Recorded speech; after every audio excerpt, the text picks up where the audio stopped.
Okay, on this video, I'm going to show you how to shade cubes.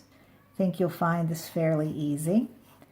Starts off by drawing a cube. I'm using a 2B pencil, but any kind of good shading pencil will work. I don't recommend mechanical pencils because they don't give you a whole lot of values. Values are different shades. You'll hear me talk about that a lot in the video. Okay, starting my cube off with just a square with two lines parallel to each other, horizontal, two lines parallel to each other that are vertical. And I'm going to just draw 3 diagonal lines. Your diagonals should also be parallel to each other too. And when I close up the sides or the planes of the box, I know my verticals have also got to be parallel to one another. You see these 3 are parallel, and then this line, and the line up top are parallel as well. Okay, once I have my cube drawn, I'm going to designate my light source. I'm going to have my light source on this one coming from this back area. And the light source is important because it will tell you how much value you have to put on each plane or side. And for example, since the light's hitting up top, we know that this plane, or the top of the cube, has very little shadow. Okay, it's got a lot of light on it, so I put a nice light value on that.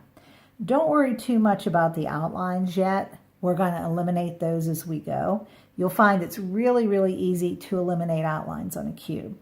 All right, so this is getting the most amount of light. The front of the box here is getting the least amount of light. So I'm going to make this fairly dark.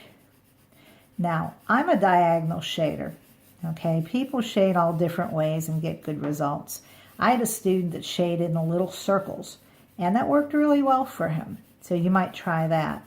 Some people shade vertically, some people shade horizontally. You know, I just feel comfortable doing it diagonally.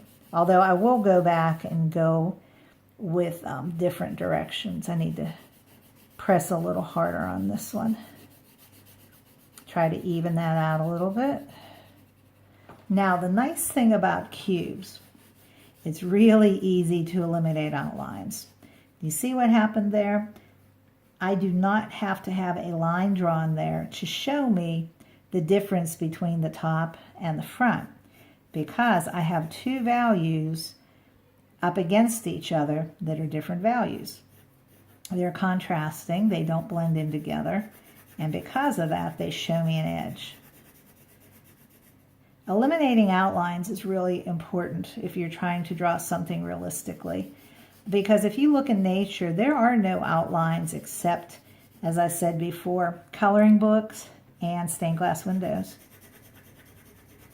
But you see very few outlines just in nature. And getting rid of them, again, will help you to draw realistically.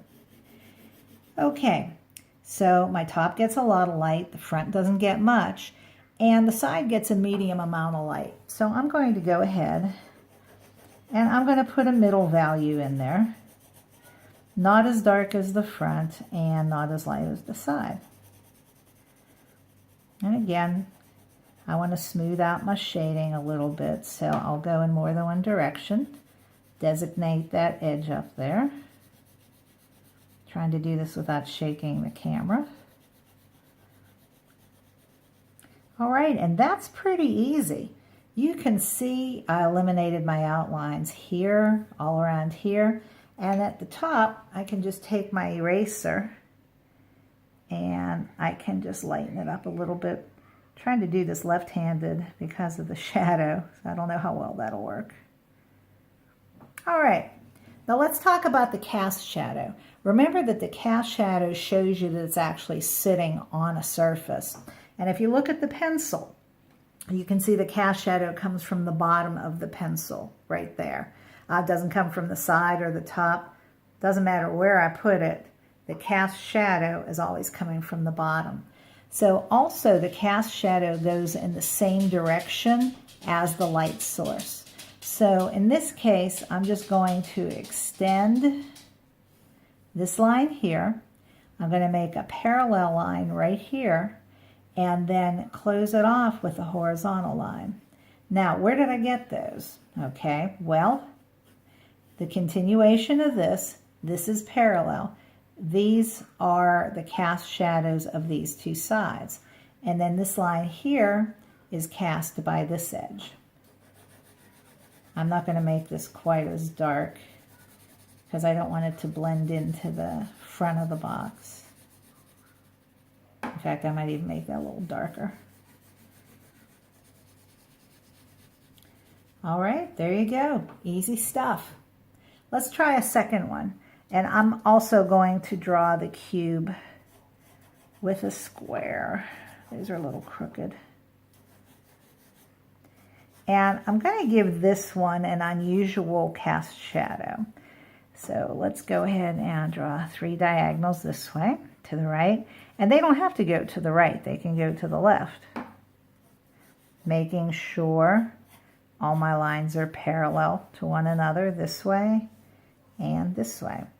All right, I'm going to put my light source coming from the corner back here. This one actually hits more about the middle. This one's going to hit at the corner, and so it's going to give us a different cast shadow. So similar to the other one, the top gets a lot of light, so it's going to be very light value. All right, now for these two sides, you kind of have to use an educated guess. They're probably getting about the same amount of light, but if I were to shade these in all the same value, I would lose this edge. So I have to make a decision, and I've decided I'm going to make this one slightly darker. They don't get a ton of light, but I think they'll probably get a little bit. Now, with this one, I can make this lighter than this value over here, but I'm going to make it darker than the top value so I can establish this edge. And these are things you just think about as you're drawing.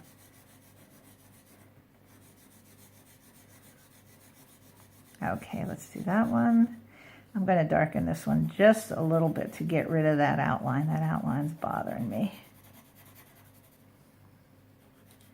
So I'm going to blend it in.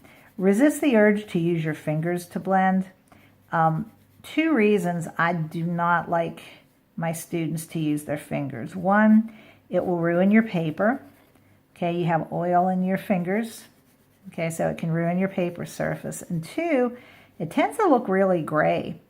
You're not going to get a good difference in values if you're smudging them with your fingers. And also, I mean, how are you going to get a nice crisp edge like that if you're smudging it? It's not going to work. Okay. So again, I've got my 3 different values for my planes. This is really bothering me because there's an outline right there. So, sorry. I'm trying to do that with my left hand, so I'm not covering it, but it's not working too well.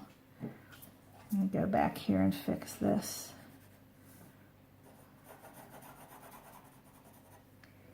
I always tell people, use your visual judgment. If something does not look right to you, go back and work on it. Make it look the way you want it to look. Okay, that's a little bit better. All right, let's tackle the cast shadow on this one. It's not difficult. It looks a little strange until you break it down and see where it comes from. So again, here's my light source coming in this direction. And we know that the cast shadow comes from the bottom. So I'm going to draw a line in this direction from here. I'm also going to draw a line in this direction from here. But then we've got this little angle here. All right, but that's easily fixed. I draw a 3rd parallel line from this corner. So I've got 3 lines parallel going in the direction of the light source. Then I make a line parallel to the bottom here.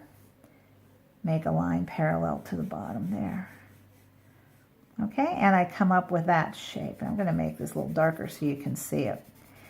Something that I did right there, I don't know how well you can see, is I left a tiny little white edge there.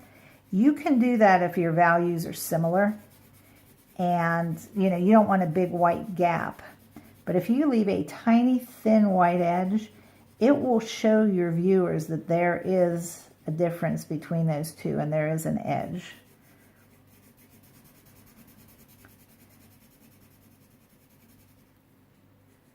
Get that in there. I'm drawing from a strange angle because of the camera. I'm used to also moving the paper around as I draw, turning it in different directions, and I cannot do that while I'm filming. All right, and again, clean up my edges, make it look nice. Make it look better than that. You might hear some children playing in the background there in the backyard. Okay, all right, so there you go. If you are working on this in my classroom, you have to do a third cube, and you can choose light source you want on that.